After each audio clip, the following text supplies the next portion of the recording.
Everyone has an opinion about Canadian federal politics. Oh, yeah. East Stony Creek.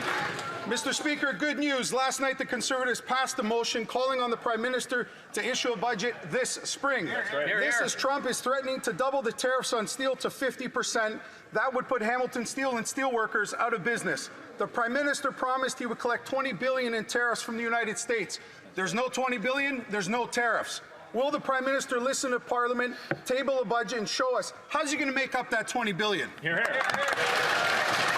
L'honorable ministre de l'Industrie. Mr. Speaker, at a time where we are in a trade war and we know that our steel and aluminum workers are worried, we're standing up for them, and we will continue to make sure that we fight by having strong counter-tariffs, that we protect our workers, and we will build through very strong, major national projects. Thank you, Mr. Speaker.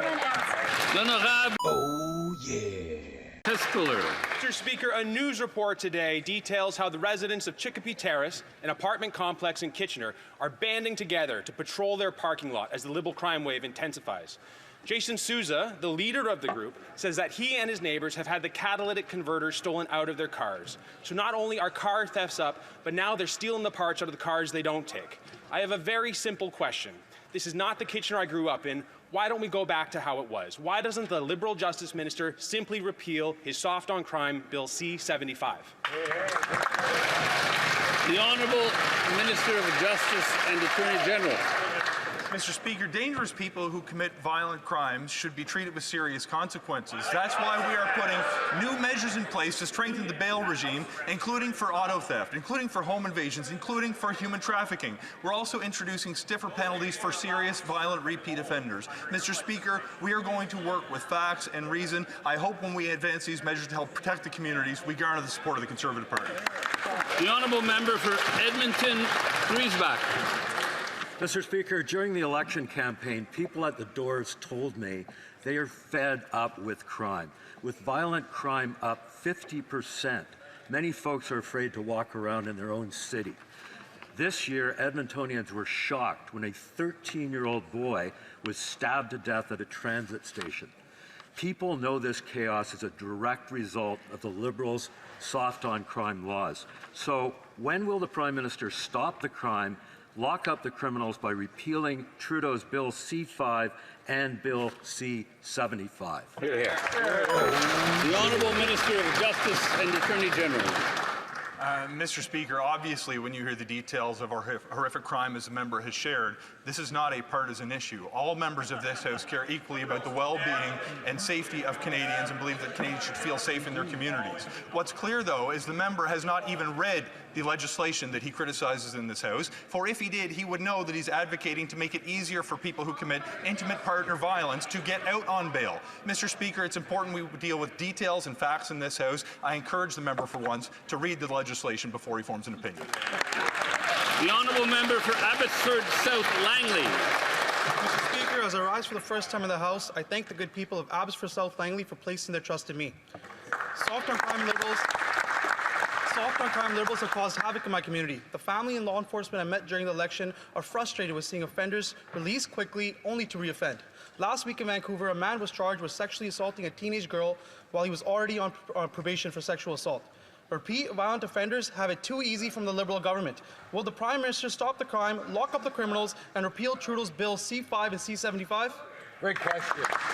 The Honourable Minister of Justice and Attorney General. Mr. Speaker, I'd like to take the opportunity to congratulate the member on rising in this House for the first time and on his recent election.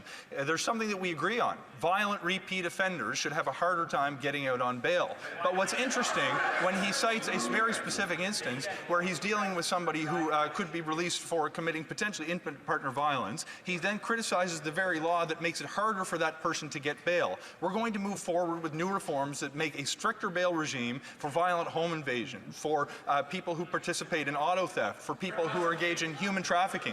Mr. Speaker, I hope the Conservatives will vote in favour of strengthening the bail regime. It must be getting very warm in Ottawa. Like, Sean Fraser here is melting down. Kind of gross.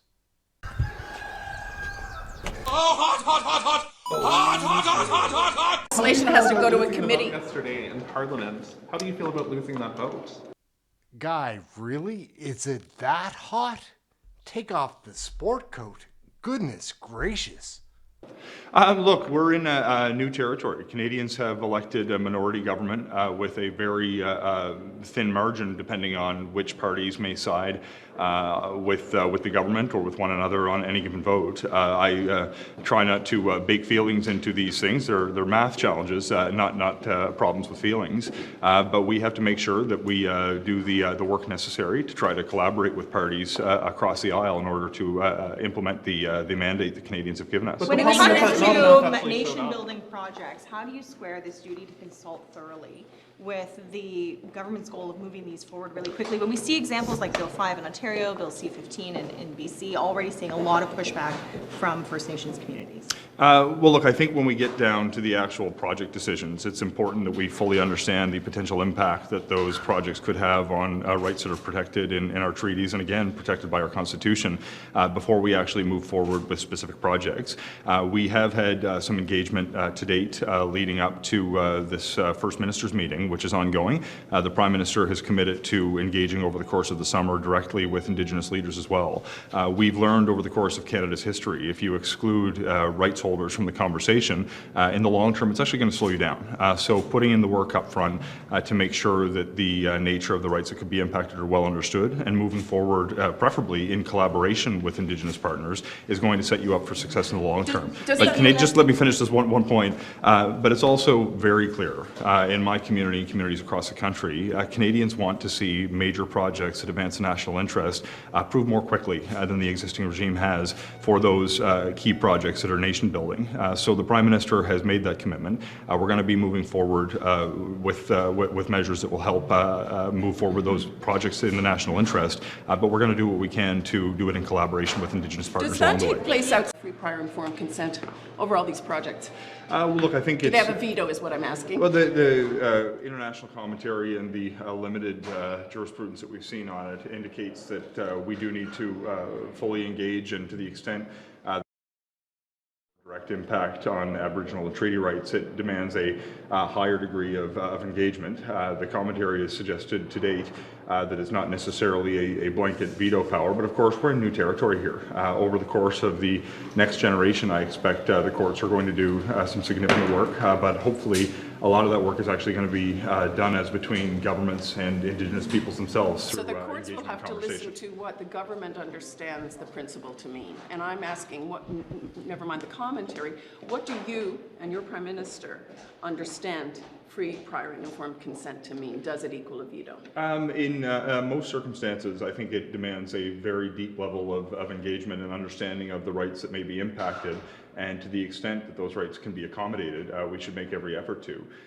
The explicit nature of a veto, so far my understanding is it stops short of a complete veto, but it certainly, in my view, heightens the demands upon government to engage fully to both understand the nature of the rights that could be impacted by decisions taken by government, but also the heightened duty to accommodate those rights that are baked into our treaties and protected by our Constitution. Oh, yeah. We'll wrap it up right there, gang. Aaron, Canadian Looney, like, share, subscribe. Come and hang out with us for one of our live shows. We cover all the question periods. Yep.